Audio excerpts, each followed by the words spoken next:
செவ்வாய் போர்ப்படை தளபதியாகவும், ஒரு அரசு ஆளுமை தன்மையும், ஒரு இராணுவத்துறைக்கு ஒரு கேப்டனாகவும், ஒரு இராணுவத்தில மட்டும் இல்லைங்க.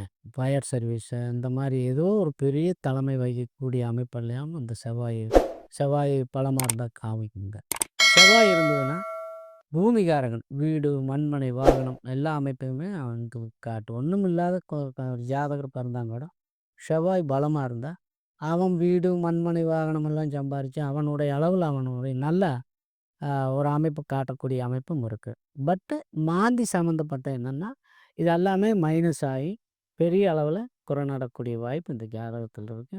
சரி, இந்த செவ்வாய பொறுத்தவரைக்கும் என்னங்கன்னா, சரி இதுக்கு என்ன பரிகாரம் அப்படிங்கிறது பார்த்தோம்னா, மாந்தி தோஷ பரிகாரம் அப்படிங்கிறதுங்க, இந்த செவ்வாயும் மாந்தி சம்மந்தப்பட்ட இதுங்க, அநாதை ஆசிரமங்களுக்கு அன்னதானம் பண்றதுங்க, ஆட தானம் பண்றது, இந்த மாரி அமைப்புகள் எல்லாம் செய்யும்போது, இப்போ ரோட்டோர த சாப்பாட்டுக்கே வழி இல்லாம உட்காந்துருக்கு சாப்பாடு குடுக்கறது.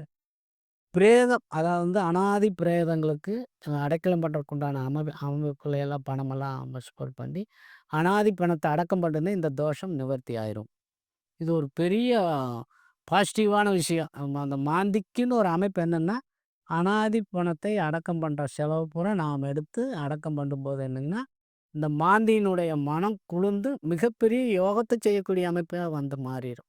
அப்போ என்னன்னா, இந்த செவ்வாய் மாந்தி சம்மந்தப்பட்டா கண்டிப்பா பிரேத சாபம், பிரேதத்துக்கு உண்டான அமைப்புகளை எல்லாம் இல்ல பிரேதத்துக்கு உண்டான செலவு அனாதை பணம்னா, நாம் அந்த செலவெடுத்து அனாதை பணத்துக்கு உண்டான அமைப்புகளை எல்லாம் பண்ணி நாம் ஒரு மாஸ் அதாவது புண்ணியத்தை தேடிக்க வேண்டிய அமைப்பா இருக்கும். நன்றி, வணக்கம்.